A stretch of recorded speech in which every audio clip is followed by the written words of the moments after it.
You're listening to your favorite podcast about Flesh and Blood and its community. Welcome to Last Ditch Effort.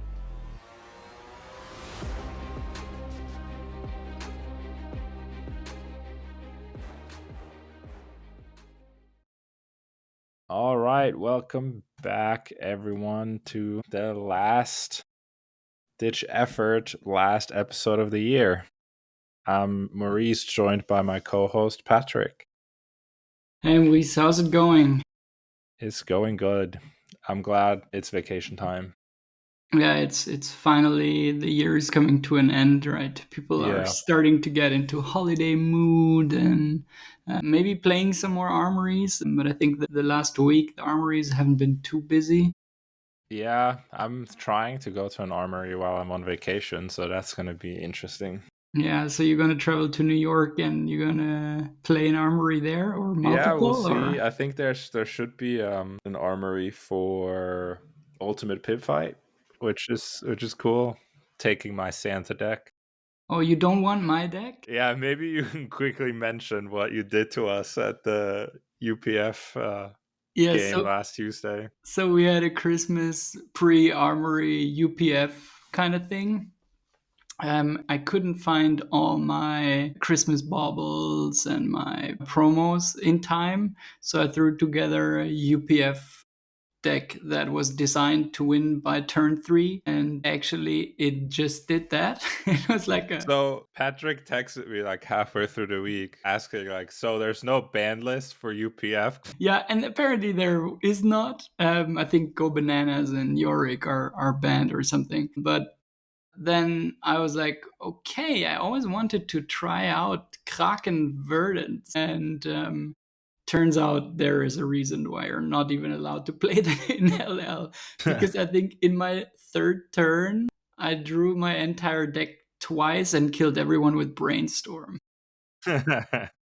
Yeah, Brainstorm Potion of Luck is finally playable. Because I told myself, no, I'm not going to do the fire breathing thing. It's too straightforward. How can I make this still a wizard thing and kill people at instant speed? And actually, I wiped the entire table by Brainstorm. I think it was Kraken for 20 or something. Draw the entire library, play two Brainstorms, and then Potion of Luck. Then that was that. I would advise anyone who wants to try this to let the table know before, because people showed up without AB, which didn't help the cause. And I mean, we said, yeah, you can just AB 4 on the board, whatever. I think it would not have made a big difference, to be honest. No. But I think that it's actually kind of nice that the deck kills everyone at the same time. So it's like, yeah, the game just kind of ends abruptly, but that's like okay. Like, yeah, and it was like 5 minutes before the armory started, right? Yeah. Because no I was one sitting really there. cares who wins in UPF anyway, right? I was sitting there and I was like, do I want to do this? And it doesn't take much time. It does not take much time. Like, you play a bunch of cards, you draw a bunch of cards, and then you just lay down you let the first, as soon as the first Brainstorm resolves, like if they don't etherize it or whatever. Can you even etherize it or rewind or whatnot? Or if they poison the well, like if they don't poison the well, your last CYB or something like this, then, which does not matter, right? Because you have so many fruits of the forest in your hand, and sigils and what, like the deck it's not nice. It's like evil type of Flesh and Blood. Yeah, it's pretty cool though. I kind of like it, honestly. I thought it was pretty funny that like everyone kind of knew that like this was gonna happen most likely. Yeah, I did brief, right? You knew did I tell was us coming. that you could do this. Gabriel knew I was coming, but also the thing is, like, the two players that knew what was going to happen for sure were not sitting next to me, right? So it was like a 5-player pod, and there was a buffer. I feel like, especially in UPF, it's okay if stuff is broken. Yeah. Like, I think it was all fun. If everyone is happy with it, right? But it's not. Yeah. It was not like, I think, a rude. Yeah, I was like, okay, now we can play the armory. And it was like, yep, okay, cool, put this in my deck box. Yeah. Also, what did help was you played Squizzy and Floof, And actually, the 3 cracked baubles that could put into my deck to make it bigger, they actually helped, which is also funny because, like, yeah, cool. Give me all the cracked baubles. Give me 20 cracked baubles. It just means I get to draw more cards. No, it's funny. UPF. Next time, I think I'll play Typanis or something. But Yeah. I wanted to try this out because I theory crafted it and because I didn't look at any lists. So I was like, how would I do this? And everything that says Earth gain life and is blue made it into, and the decompose, right? I didn't even have 4 Earth cards in the banished. I honestly just like it kind of shows how great Flesh and Blood could be as like a board game type situation. They just like the PvE game mode, we're still waiting on it. I will so play this in PvE. Yeah, exactly. I feel like you can really see the potential of like a more casual type game. Uh, But also you can see the potential of like Blitz LL no ban list. It's like, so I heard a story of like people that played an armory UPF and they had 3 wizards at the table with them. And it was just like, it's the wizard council. And if someone attacks a wizard, the wizard council just decides to kill you, which I think is also like, it's hilarious if it's with the right people, right? But it can get quite rude. Like I think I wouldn't have played this UPF deck into a pot of people I don't know yeah. because then it might be like a bad experience. But I think it was funny. That's what it was. It was funny. Yeah. All right. Do we want to jump into the main topic of today's pod? Wait, we're not going to talk about UPF for 2 hours now? It's my You new thought this was favorite going to be the format. UPF podcast? Yeah, welcome to the ultimate effort. No, I don't know. I have to find my niche now, right? Now that I have 2 high elo Yeah, yeah. grinders as co-hosts, now maybe I'm the Mimi UPF guy. All Maybe right. that's my thing. Yeah, but So what's what the I main wanted to topic? do this week with the end of the year coming up, I wanted to give a little bit of a walk down memory lane or some of the most important events that happened this year in Flesh and Blood. And I'm honestly it was such an impactful year for me or like for my Flesh and Blood experience. So much stuff happened. Like it's crazy. Yeah, I think so you wanna do chronologically or yeah. I'm gonna give us like a little event that happened and then we can talk about it for 5 minutes or for so. hours? Yeah, so I want to start out with the celebrational that was in New Zealand for Flesh and Blood's, what was it, 10th set or something? That was a long time ago. Yeah, Yeah, I that was remember last that. Yeah, January. yeah, It was the crazy. first event of like, or like the first like big type event. And Brody Spurlock won the celebrational in, what was it, Queenstown? Think it was, yeah, and he just got the card now, right? The Spur Yeah. locked, which was just announced, coming to us in the Hunted, and I already see multiple discords like theory crafting Kano decks with this. You always say 6, and then you just have a like, yeah, Yeah, but it's just kind of crazy. I remember they played, I think, a heavy hitters set constructed or something to like show off the set a little bit. yeah. They got a box with all the cards in there, Yeah, right? I something like think. that. Yeah. And then they built decks from that. I think that was one part of the format, right? They play. I think did they play all formats even? I don't know. Yeah, I can't remember now. But Next that time we'll be there. yeah, the newest content creators on the block. Yeah. No. Yeah, and then next up, Heavy Hitters released. that it feels like ages ago. Yeah, it does feel like ages ago. But I remember there was so much hype around heavy hitters because everybody was like, oh, we're finally going back to bread and butter, flesh and blood, no more arcane damage, no like crazy combo, like just I attack you for 7, I block for 6 type of stuff. Mm. How did you like remember heavy, or how did you like heavy hitters?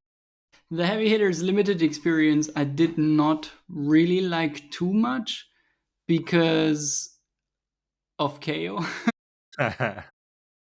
um, yeah, I enjoyed to draft Guardian. I enjoyed to draft Warrior. Also to play them in sealed, but I always felt like that a good brute deck would just be better math, like in total, if you have a bunch of wild rides and things like this, or the bear fangs and cards like this. And it felt to me like, okay, there is this random aspect in I don't always have like the 6 power to discard, so it's less consistent than in constructed formats, but it's still like you can still do cool things with like trade-ins, and there were these types of combo decks. Those were the only brute decks I played. Yeah, the limited was, for me, it was a little bit too. Yeah, I know now there are these combat tricks, and if I block, then there might be this combat trick and this combat trick. If I don't block, there is this. So you just like do the math and it's like, okay, I'll keep my hand, I can kill them, or I overblock or whatever. And then it was just like at the end of the format, it was like this. Everyone knew all the combat tricks, everyone knew how the decks generally look like, and it felt to me like a little bit stale. Like I didn't enjoy the, like I liked it, but in comparison to other formats, I didn't enjoy it as Mhm. much.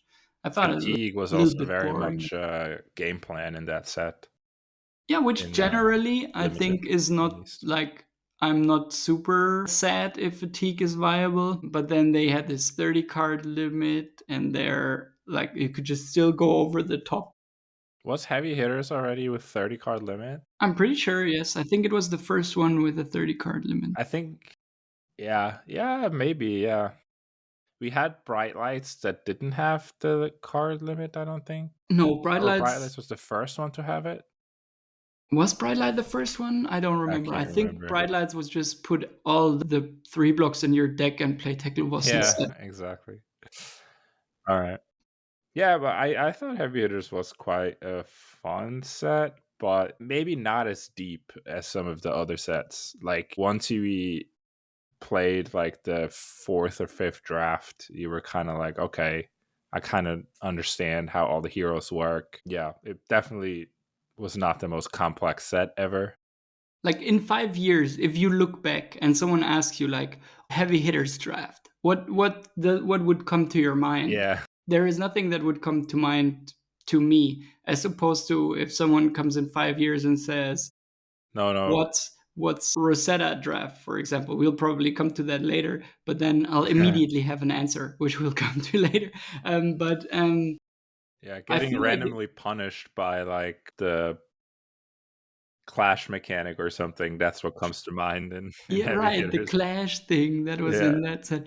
Yeah, so I liked it as like it's a good baseline for a draft card game, right? It's a very solid draft TCG set, and I think that's what it was advertised, like grassroots sort of back to fist fights and just smashing each other with a hammer and blocking and things like this. So that was what that was, and I think it was good to get a bunch of new players familiar with the game.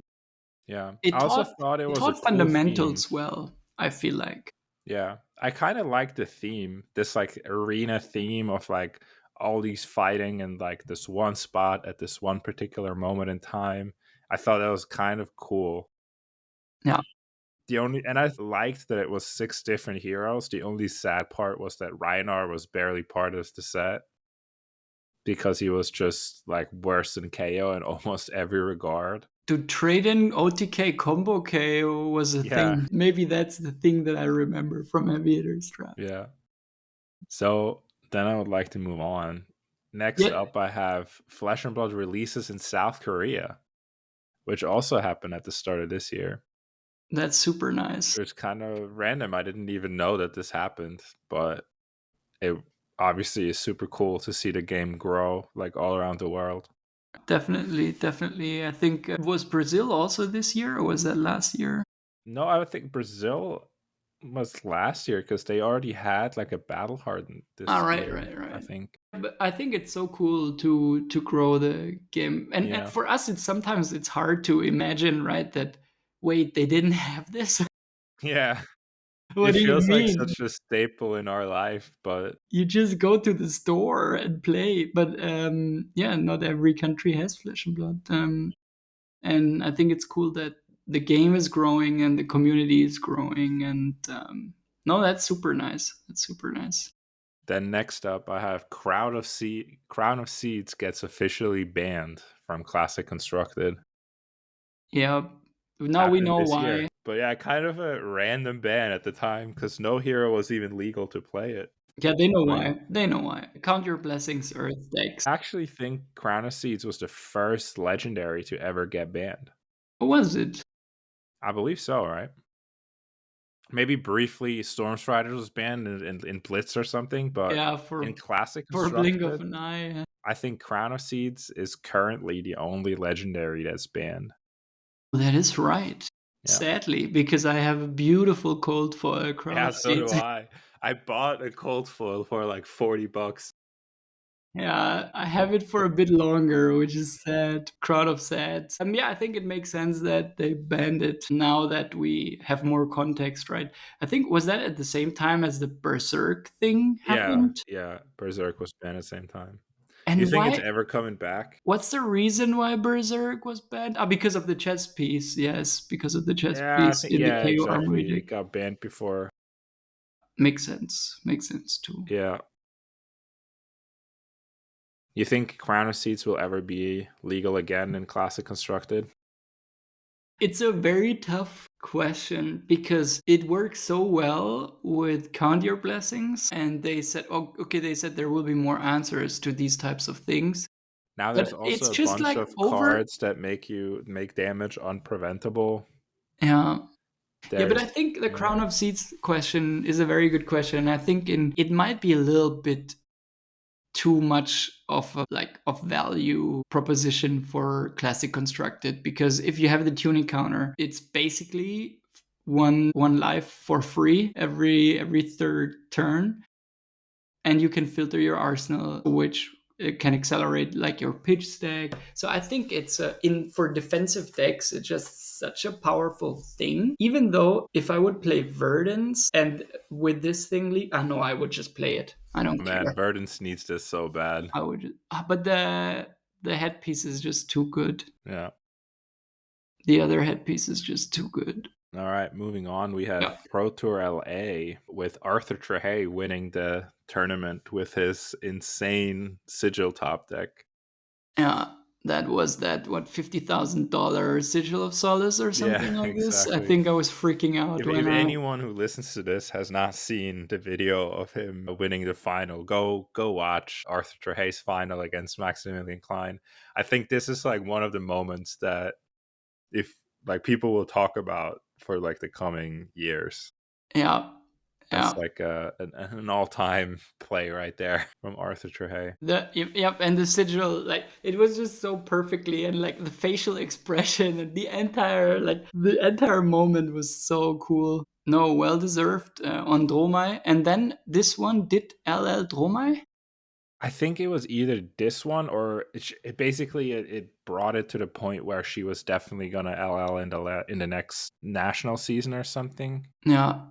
Yeah, Okay. I can't. But maybe also he sent her over the top. I can't remember. But he basically he made sure that she was gonna LL. Yeah. Then next up on my list, I have the first ever dumpster dive episode released, which No. is personally one of my favorite like article series on the Flesh and Blood main site. What have you done? Yeah. Okay. Do you want to elaborate, or we just leave this in the room? No, I think everybody who knows what I'm talking about, they already know how great Dumpster Dive is. If you're at all interested in Commoner, go read Dumpster Dive. It's, I think, really fun content. I wouldn't necessarily play any of the decks that he features, but every now and then there's like a nugget of gold in there. Yeah, you say that now, but we played dumpster dive decks Yeah, at a commoner event at one of the bigger events. But yeah, that was an experience. Absolute legend. yeah. Cool. Yeah. Then next up on my list is the KO Armory deck releases and the first Armory deck releases as a concept. Yeah, mine is still in original packaging. Nice. Nothing to add here. I've heard that they've gotten like a little expensive already. Really? Yeah. Need to front. Apparently in the US there's like up to like 60, 70 US dollars for a KO Armory deck. Nice. I was like, Yeah. cool, I want this. And then I'm like, I'll never play Brood. Maybe if Yeah. there is ever a Brood Wizard, I might reconsider this, but Brood is like on my personal ban list. I think at the time it came out, I was kind of very critical of the product, especially since like was the first time we've seen these products with cards unique to the armory decks and stuff, and like a little bit short printed. But I think in hindsight, we can say it was a smashing hit. It was a great success. Yeah, at our locals, everyone who wanted one, I think, got Yeah, one. yeah, And everyone who wanted the cards out of it, or just a couple of cards, they also got those cards. yeah. Yeah. I mean, it's Brood. And yeah, it's a type of product that the community has been like begging LSS for almost for yeah, ever since the game released. And like now that we have it, I think it's a good staple for like the product lineup. Yeah, it's so And cool. Like I was at our yeah, local game store yesterday or 2 days ago, and then I walk in and immediately one of the people working there was like, "Yeah, that's the guy. You can ask him." And then I was like, "Whoa, what is happening?"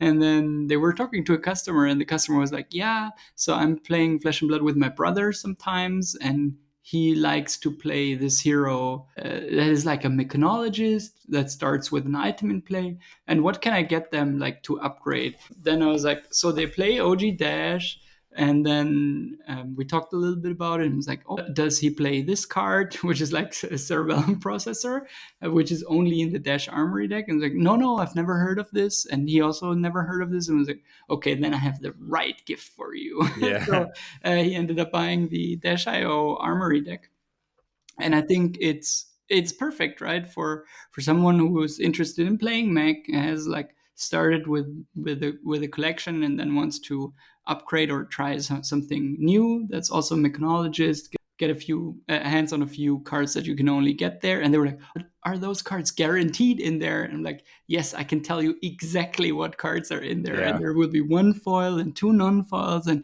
it's like, oh, this is such a cool product. And then they bought it. They even had, like, I think, a few percent off that day, so it yeah. was like a win-win situation. But I think that was is perfectly the target audience for these armory decks. It's like people who don't have all the cards yet, and people that really enjoy a specific class. Yeah, I also think they got the power level kind of pretty well. Like, I remember when I used to play Magic, they had similar products that were like, buy this product and you can play like the standard format or like this premier format or whatever. But the decks were always terrible. Like, yes, you technically got the cards and you could like play in that day's event, but you would like, first of all, like it had almost nothing of value in there, and then you would just get absolutely destroyed at like whatever event you were playing. I think that's not the case with the armory deck. Like, No, you can win armories with the armory yeah, deck. I they think that's all, also happened on the release date. Like I yeah, saw on Twitter, I saw multiple people, or on X or on Blue Sky or whatever, choose your app. People were like, "Yeah, I won my armory with the KO Armory deck unsleeved." Savages, man. The brute gamers, really. yeah, and I think all of the whenever you buy like an armory deck, it contains cards that even the best version of that hero plays. Like, Hmm. if you play a max upgraded Bolton deck, you were probably going to play the new defense reaction that was printed in there. You get all of the staple cards for Bolton, like you get the Luminas for Bolton. Hmm. Yeah, I'm still kind of like, I think it's kind of crazy that in the K Armory deck it didn't come with Blood Rush Bellow, but I think that's such a detail overall. The product is great. Yeah, I think so too. All Yes. right. Moving on, we have the Calling Warsaw that we all attended, I think, right? I did not. You were not in Warsaw? All right, but you definitely saw Kano win. the calling in Warsaw. That was that one. Yes, exactly. Yes, yes. Nice. Yeah. Ah, yep, yep, yep. Now I remember. Yeah. I know the Discord handle of the guy who won, but I don't know the name. Yeah, It's funny. Yeah, yeah. Well deserved. Yeah. yeah. That Kano. was also kind of like the mid range. The first time I can remember that the format was really mid rangey in like Flesh and Blood. Yeah, It a lot was of the blocking, open, a but a lot lot of of mid range stuff was going on. it Yeah, was a meta with like some Kasais, right? And yeah, exactly. the The hatchet Sai Azalea. stories and things like this. Yeah, Decks that block and decks that don't block. And then the Kano I think fit a nice niche in that meta because you could stack almost anyone. And I think after that event our locals had too many Oasis respites again. So people were, I think, a little bit freaking out that Kano won an event and overreacted. And oh, Kano will LL. Kano's still around. Kano will forever be around. It's like they keep printing arcane damage prevention effects and hate cards, and they keep printing blue zaps. We already have enough blue zaps. Then next up, I think this is kind of the keystone event for LSS this year is Flesh and Blood releasing in Japan and the Part of Mistveil releasing for the world, of course. Yeah, I Huge. think definitely a really cool event they put on in Tokyo. I mean, I only caught the stream, but from what I've heard, the world premiere was completely sold out and the hype for the game was huge in Japan. It looked super cool. Yeah. Yeah, there was also the first time they printed, like obviously the first time they printed Japanese language product, Mm. which is a big deal. Yeah, and then MST, I think one of the all-time great sets, like a fan favorite from what I understand. Like people loved it. It sold really well from what I gathered. Had some of the definitely the most powerful heroes we got this year were all in from Part of Mistral, regardless of like how you rank the three heroes in there. I think we can all agree that they kind of overshadowed the whole year after their release. If your talent is play blue cards that turn into resources that you Yeah, then can use to do the most powerful thing in your deck, then who would have thought? yeah, yeah. Then next up we have nationals that happen like all around the world, of course. MST Meta Nationals. Yes, Yes. MST Beta Nationals. How did that go for you? It was all right. I played original Dash. I think it was okay. All in all, I'm a little bit upset I didn't perform better. I would have liked to make the top 8, but ultimately I think I just wasn't there. I didn't have like enough of a understanding of the CC meta.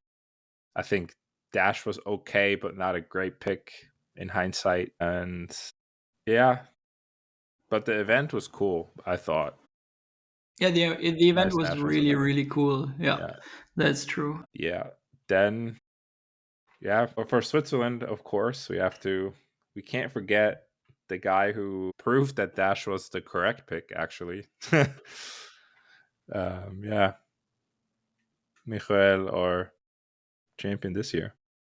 Yep, winning on Dash. That was amazing as that Michael won because like it's so funny, right? Because we were at the national weekend, we were at a friend's place, Basti, who's like the best host for a national weekend ever. And we did interview Ralph and we did interview Basti, like the two former champions, national champions, and Mio was standing there and we asked him like, oh, you could be the next champion. And he would say, yeah, I'm just there to have fun. And then 2 days later, he's like the Swiss national champion, which was super cool Yeah, to see him. Like since I know him, he plays Dash, and like he has so many cool like um, angles of view on card decisions, and he really knows the deck inside out. Like last year, top 8, he just completely obliterated me. I was playing Kano in top 8, and this year probably if I would have played Kano and would have made top 8, the same thing would have happened over and over again. Yeah, but well deserved. Like great player, super nice guy, and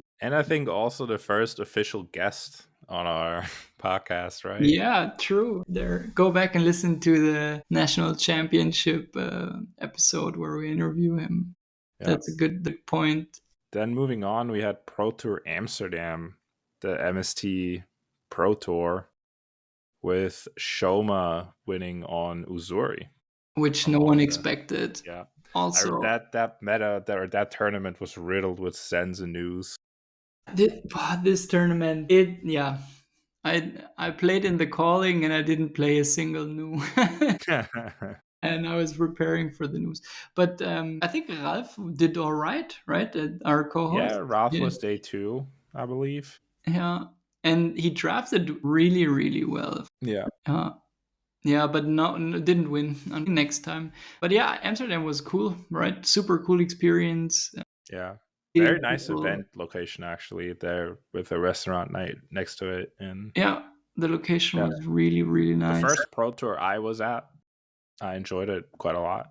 Yeah. Yeah, there was this beach bar restaurant, right, where we went in between events, side events, in between rounds. We played our first team event as a podcast team, right, the commoner event Yeah. with a dumpster dive deck. So that didn't go too well.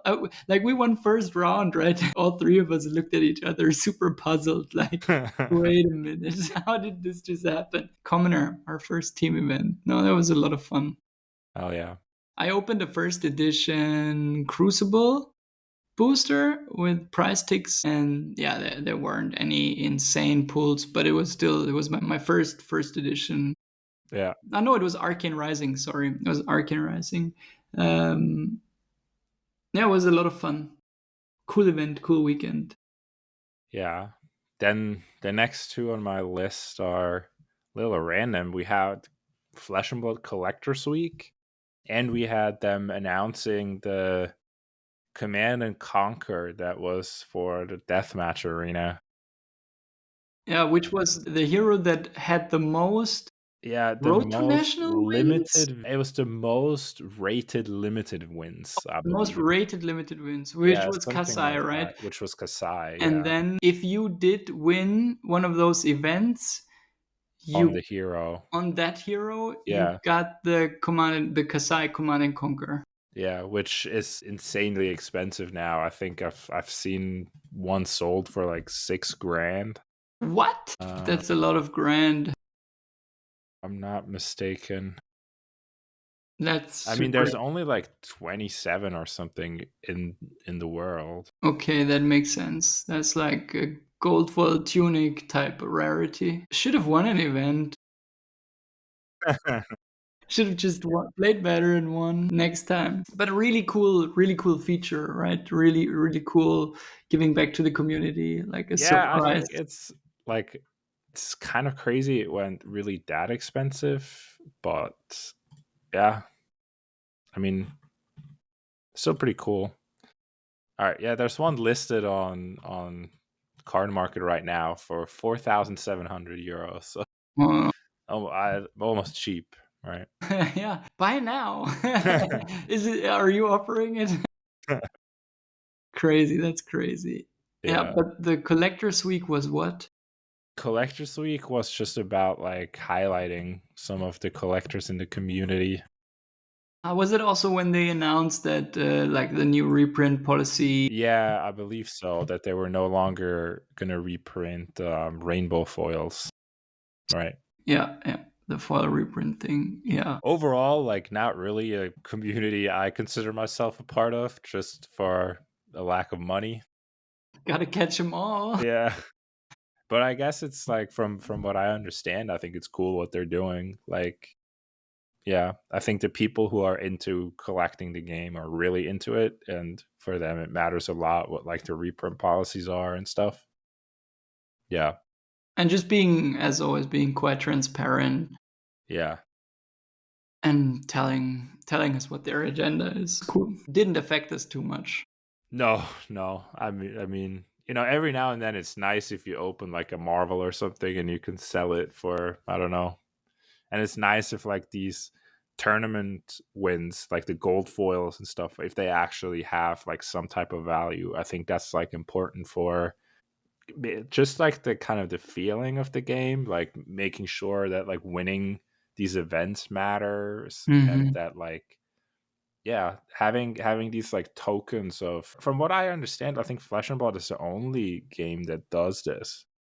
Or maybe I'm not aware of like every single other card I game think out in there, but Magic they now have similar things. I think they have yeah. like prize cards and whatnot. But I remember there was a thing in Magic where if you became like the world champion, you would get like a card made for you or something. But Hmm. like this type of like, oh, this is not just if you win the world championship, but also if you're just like the winner of a local tournament or a calling or something, that you will get like a card that is a playable card for the game, but like a special version. I think Yeah, it's I really remember cool. there were some weird Ragavans a while ago, but Okay. yeah, I'm not following Magic anymore, so it was Yeah. just like popped up somewhere, but Either I'm not way, sure. even But if we're it's still not the only game that's doing it, I think it's a really cool it's thing, super and rewarding. like Yeah, rewarding the players that are the best, right?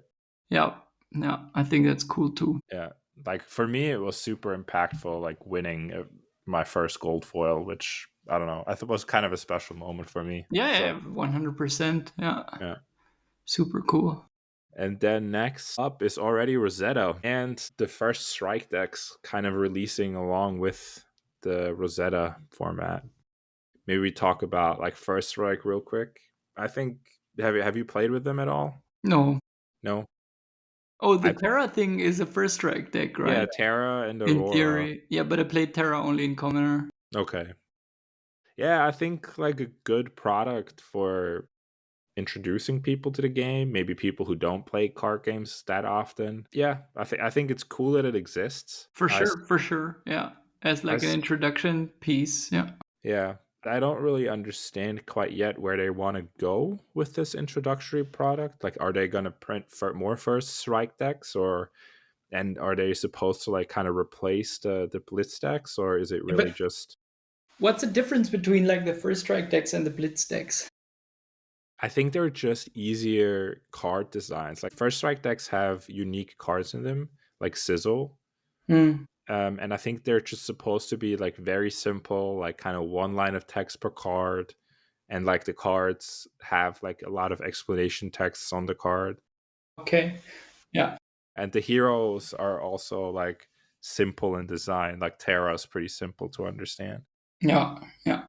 I think it's really just a product that's designed to teach more so than like be competitive or be like, yeah, I think they're still fun, but like if someone has never heard of Flesh and Blood, then maybe giving them a blitz deck that has all the mechanics of like a certain set is maybe a bit too hard. Yeah, that makes sense. I mean, I bought it for the Terra, right? Yeah. First strike. Yeah, and then Rosetta, definitely an amazing set in my mind. You mean Florian sealed? Yeah, but the pre-release I played Ocelio. Florian Gauntlet, man. Yeah. I don't know. I thought the set was like super deep, super interesting. Definitely one of the best limited sets. And yeah, you could argue that the impact on Classic Constructed was, I mean, I wouldn't say it was nothing. We had Aurora do pretty well. It kind of boosted Viserai back into like a more playable spot. Yeah, I think so too. Traverse is still legal, which is the reason why I think that we don't have Rosetta represented as well. Yeah. But yeah, I was like so hyped because it's two wizards, right? Yeah. I'm a wizard player. And then to me personally, Ozilio plays like a rune blade. And then to me, I love Verdance. I think I'm gonna just play more Verdance moving forward. I played her in Lyon, right? Lille, sorry. No, Lyon. It was in Lyon. I played Verdance and I love the hero, but to me it's a good example of how they are overly cautious about Wizards text boxes. Because I'm convinced that the new card that they spoiled now, the Circle of Roses, or what the name is, that this was initially on the hero text.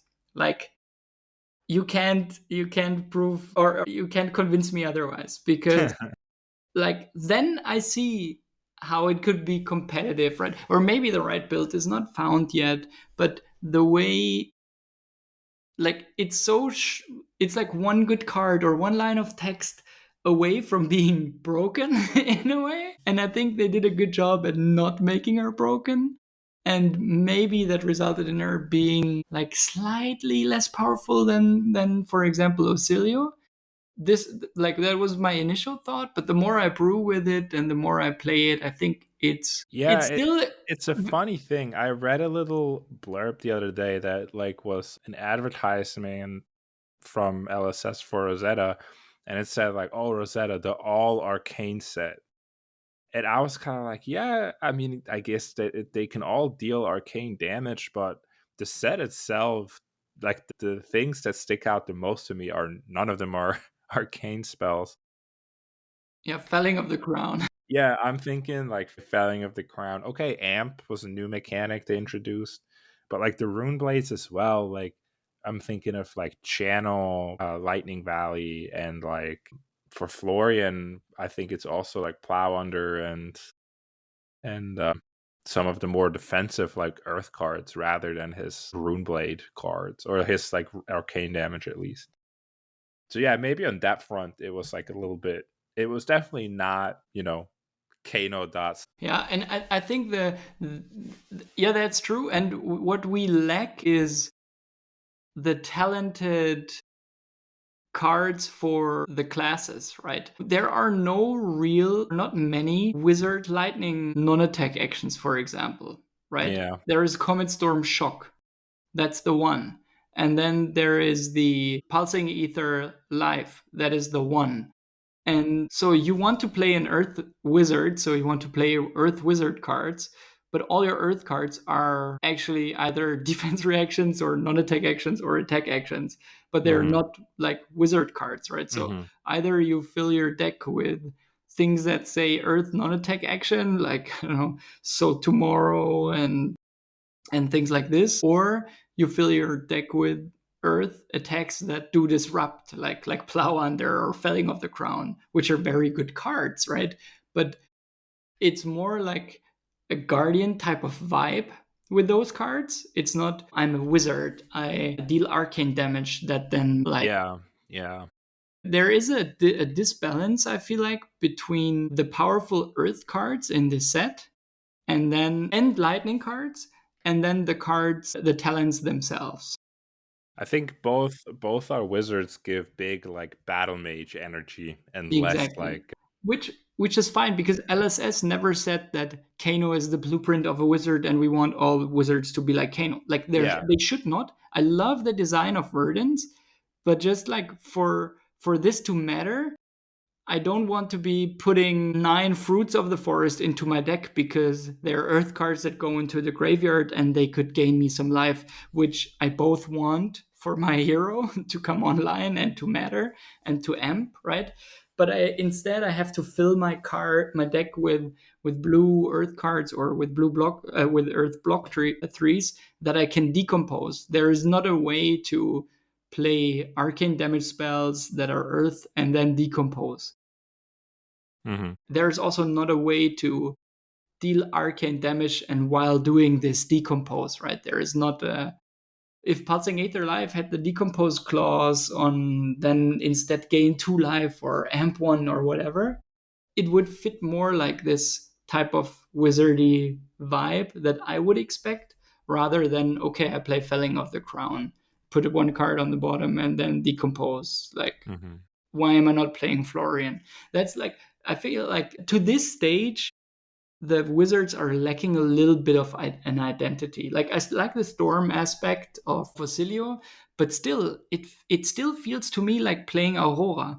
When I play Fosilio, it feels like playing Aurora, right? And this flickering, this interaction between like blast and the sigils and things like this. This I really like this. Like this, it's more like a maybe leaning towards sometimes combo heavy turns, which is apparently a wizardy thing. The same with Verdance, with this gain a bunch of life, amp a bunch.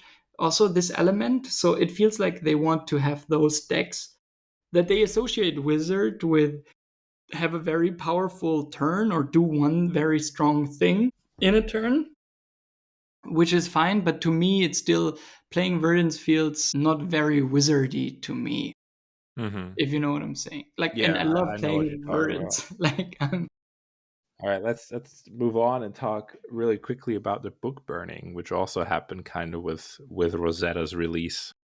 yes. I think that if they would have not banned the Tome of Etherwind and the Tome of Yendal, I think there would be a problem with Docilio. I mean, there would be a problem with Kato, first of all. Yeah, yes, but also Cilio because We saw how completely broken Kano is in Living Legend before they restricted Open the Floodgates, right? it's an alright card. Kano is brutal. Yeah. And as I said, right, I don't want Wizard in the future to be the surprise OTK machine first cycle. Yeah, I see why people have a problem with that. And that's why it's in a way good that they banned the books. yeah. Also the reasoning behind it Definitely, I liked a lot. I would say one of the more courageous moves from LSS. Like, this has been the biggest ban announcement, I think, ever. And like, it almost universally was positively received. I've not like heard too many people of the community be like, oh, was bad for the game or anything, which is kind of crazy that, like, if you go out and ban like, well, I don't know, 10 cards or something, and everybody kind of applauds it, like, I think it says a lot about the trust the community has in the creators of the game. Yeah. Also, the like some people were like, "Oh, but I have those cards, and they were expensive." Like I own Rainbow Foil Tomes of Fiendal and Rainbow Foil Tomes of Yeah, Etherwind, and like I'm like, yeah, it probably makes sense that those were banned. Like it was my decision to buy those cards, yeah. right? And it's not that LSS said, "Buy these cards now; they will forever be legal." No, it was like, I want my Kano deck foiled out, so I trade towards those cards Yeah, I and think it's then it's it a was little bit banned. sad for the people who had like a cold foil Art of War in one of the judge packs, and then like 6 months later they get banned. Yeah, I But get yeah, it. such is life, right? It's not like you shouldn't use a TCG as like No, a way exactly. to say, okay, I want to buy now all those cards and then sell them in 20 years for 500 times as much. No, like it's still a game, it's a trading card game, and if you use money gambling on some of those cards, it's because you made the conscious decision to buy those cards in the first place, being fully aware that the value can go down. The whole financial aspect of the banning thing I never really understood. I get that sometimes people then tend to, oh, I don't want to buy the cards because I don't know if they will be legal in the near future. I get that, and I think that's a valid concern. But if the game suffers I from mean, some I think I problematic would say cards, then get we're rid of them. 5 years in, and like I said, this is the first kind of like ban that has affected like a large group of cards. Before that, it was like here and there they would be like, oh, we're going to ban this card, we're going to ban that card. But even with the book banning, I think there's less than, I don't know, 20 cards on the ban list, which is on the one hand kind of impressive, but also kind of like, I think they're actively managing the health of the game, and your Art of Wars are still going to be playable in Living Legend. And like, And they might even come back. yeah, that's true. Yeah, but probably not Art of War. I think that card is gone. Now I will come back together with Crown of Seeds, Yeah, yeah. Who knows? the great book unbanning. Yeah. Then next up we have Worlds in Osaka and the 5 years of FAB kind of celebration that went with it. Yeah, very cool event to watch. Really awesome seeing Ralph like top 16. The World Championship kind of like shows the pedigree that he has as a player, and yeah, I think overall kind of highlighted how big this game can be, right?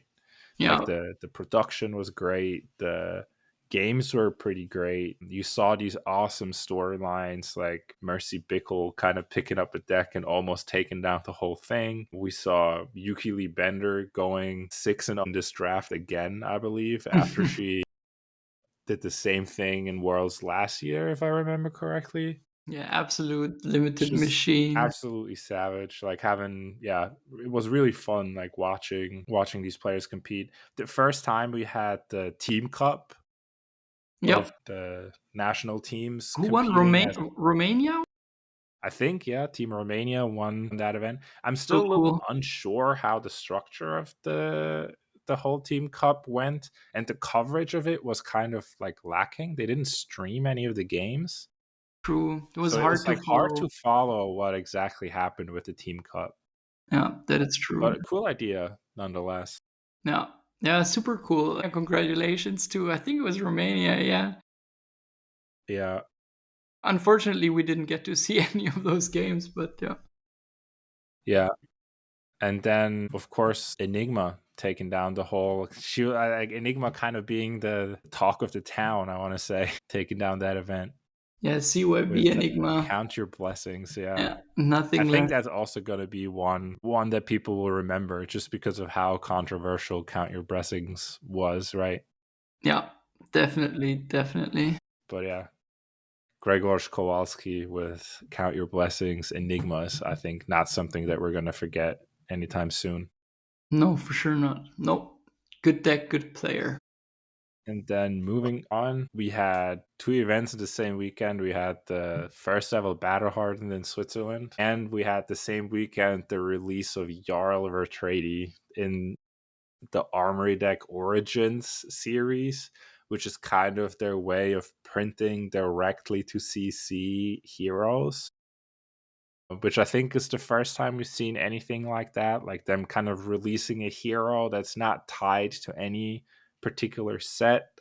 Like you could say maybe he's kind of tied to Rosetta, but he was not in Rosetta and he's only an adult hero. I Yeah. think super cool. I also have this Armory deck still in original packaging, but this will not stay in original packaging for much longer. Yeah, I think it almost universally well received product. Yeah. And also then you mentioned, right, we had the Battle Hardened in Geneva, the first one in Switzerland, and Daya from our LGS just immediately top eights with Jarl after everyone was like, hey, Jarl is unplayable. And he was like, I'm going to show you. And then top eight on Jarl. Super cool. Super cool Yeah. to see that. And then to round out the year, we had the announcement that Flesh and Blood is coming to Mexico as well. So kind of a big year of expansion for the game overall. Yeah, and I think it's good, right? The Yeah. more they manage to expand, the more Kind of like all global the game happened gets. in the background. Like it didn't even occur, or like I didn't realize so actively how big the game was getting, but Yeah, it's it's growing. I great. think Yeah. we see it at the Red. We had a about 100 player event in Geneva, our first Battle Hardened, and there was a guy from Brazil. Like Yeah. it shows you how international and how big the events are getting. All right. That kind of brings us to the end of the year. Yeah, we only had one hero living legend, Dromai. Also, I think kind of a staple of the Flesh and Blood format. It was kind of weird seeing her go Yeah, and in kind of CC, seeing right? the, In Blitz, we had many heroes yeah, farewell but and in then come CC, back. yeah. Yeah, and come back, yeah. Zen came LL'd and came back from the dead. Yeah, How is that? yeah, that's our first necromancer this year. But yeah, what was your favorite hero this year?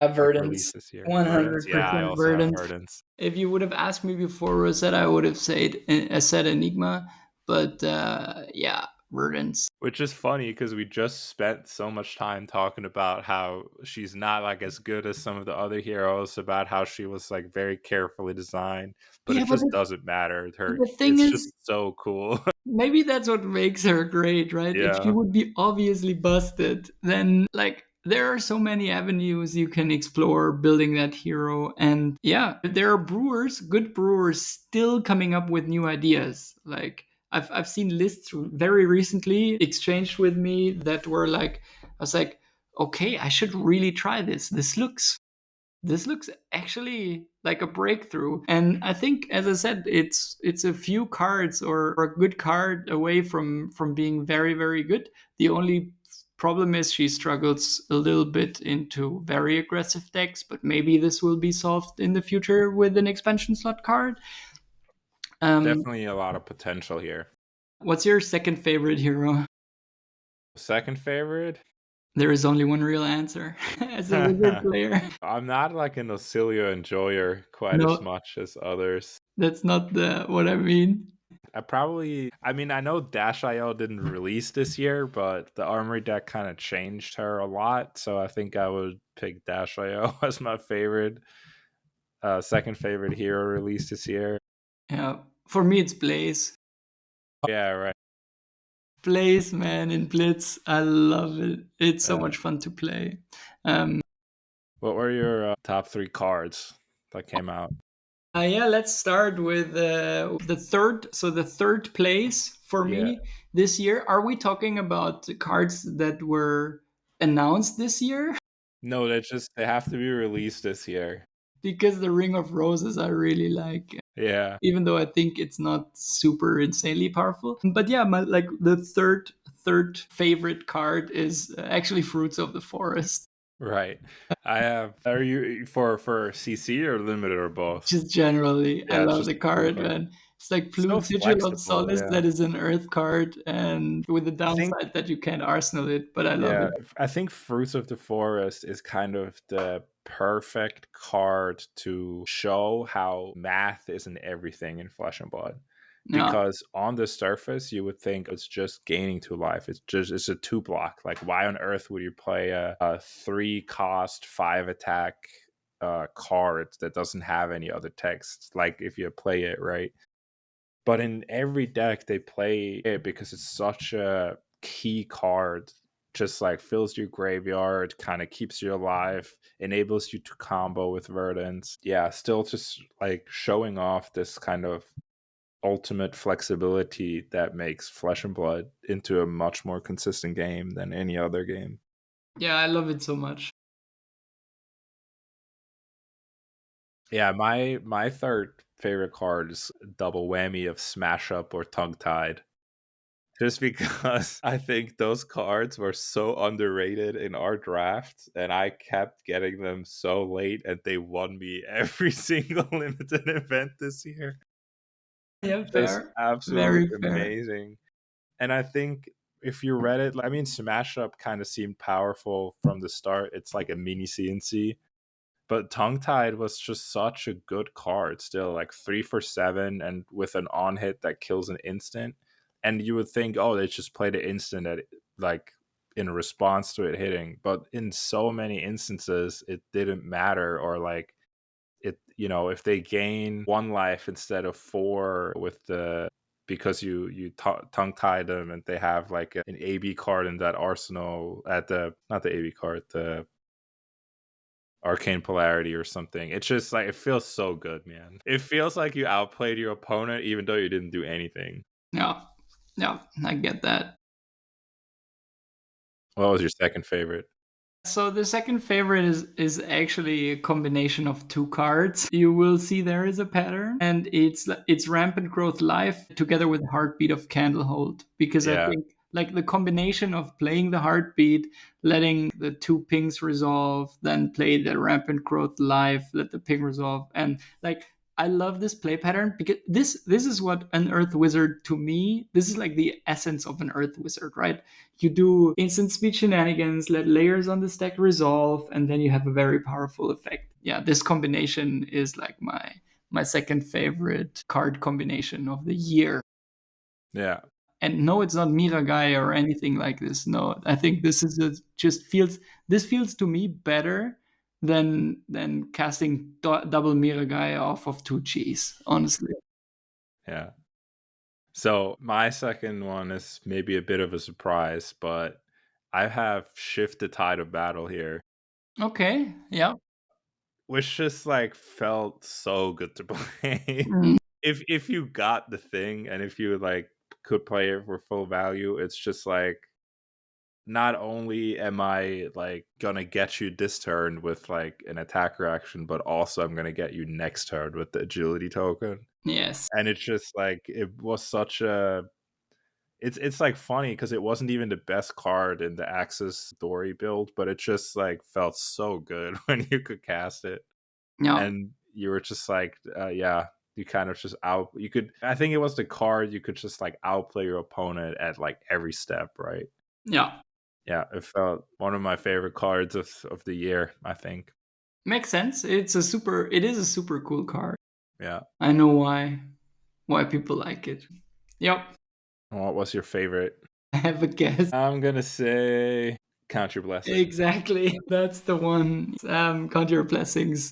Like I don't know what it is, but they're really hit a nerve with me there. And I know exactly what it is. You just like to do nothing in this game. excuse you? Yeah, I like to do nothing for a couple of turns and then win. Yeah, you just like to do nothing for longer than your opponent. Exactly.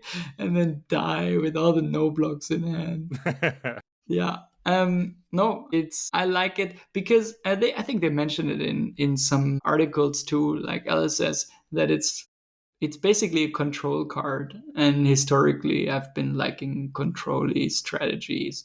I never played a very aggressive deck if there was remotely a choice that is not an aggressive deck in a meta. This year, the Blitz skirmish season where Sen was just so good, I was like, okay, I really want this plays promo. So I sleeved up the Zen deck the night before, and I'm like, I'm gonna play this. And then, then I won the skirmish on Zen. I'm like, okay, cool. Now I can finally play plays. And so, yeah, sometimes you have to play the best deck if you want to win an event. But yeah, I'd rather not. I'd rather play something more controlling. What is your favorite card of the year? Well, I also a bit underwhelming have Rampant Growth Life here as my favorite card, No, but it's it's amazing. yeah, it's I mean, so I cheated, enticing. right? Such a cool card. I don't know. It I kind of put four cards in there because I had Rampant Growth, Life, and Count Your Blessings on place one, so I downgraded the Rampant Growth to get a yeah. low heartbeat. Yeah, it's like not only I mean, obviously it's like the Verdance card, right? Like it might as well say Verdance specialization on there. But it's yeah, I think it's just a really cool design and like something completely new. And like the first time I read Verdance's ability, I was like, oh, it's kind of you tried to like ping your opponent to death, and then they showed like rampant growth life, and I was like, there, that's the combo, right? But I still had it's not so story easy to about get off, and like it's still it kind of just hits this perfect spot of like it has a lot of downside to play it, but it like if you can do the combo, it feels so satisfying, but it's not so like it's not an instant death either. And like sometimes you kind of want to play like a rampant growth early on and only like do a little bit of damage and then cast it again later, and like yeah, I don't know, it's just it kind of hit like all of the interest points for me yeah.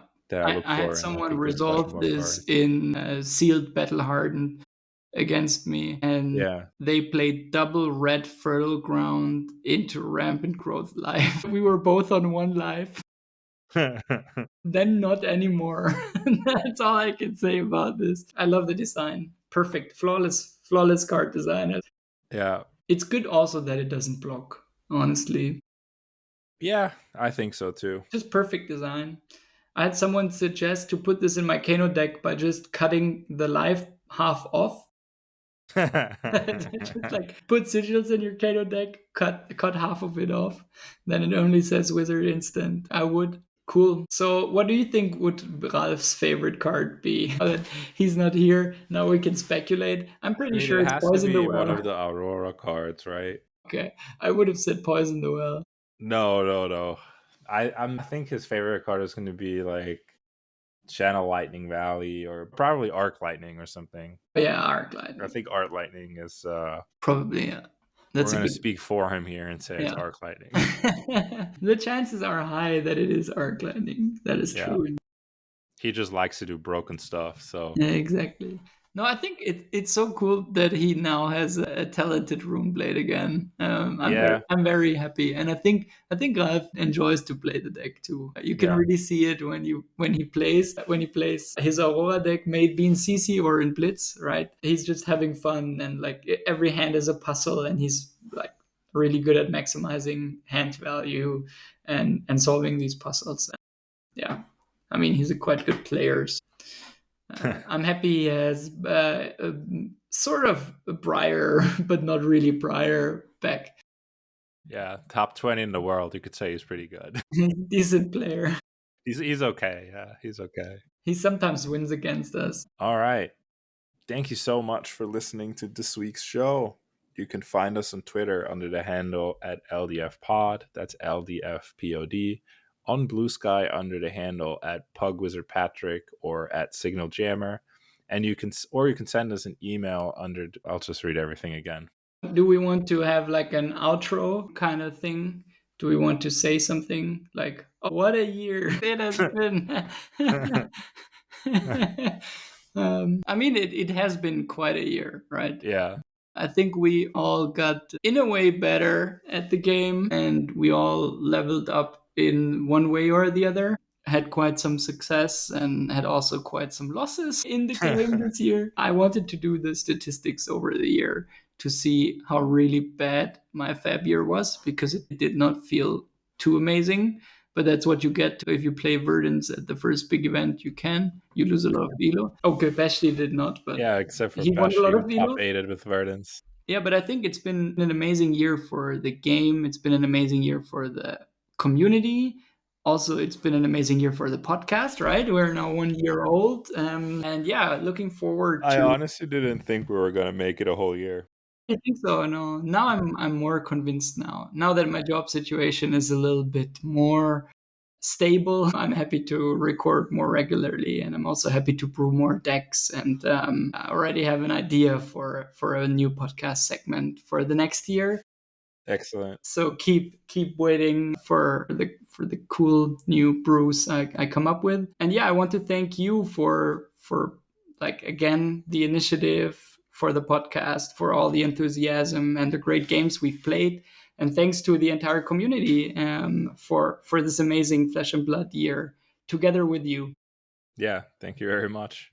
Yeah, it's really been like a really cool experience. It's my first time doing anything like this, and it's kind of like a completely different way of engaging with the hobby that I really love. Yeah, I hope we can grow it bigger from here. Yeah, It's been really fun. only forward. Yeah.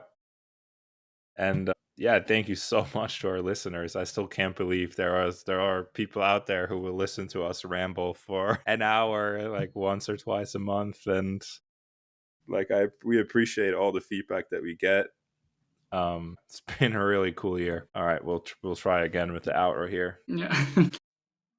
All right, thank you so much for listening to this week's show. You can find us on Twitter under the handle at LDFpod. That's LDFPOD. On Blue Sky under the handle at PugWizardPatrick or at Signal Jammer. Or you can send us an email under questions@LDFpod. We're looking forward to hearing from all of you and hope you tune in again when it's time for the LDF podcast. Yeah.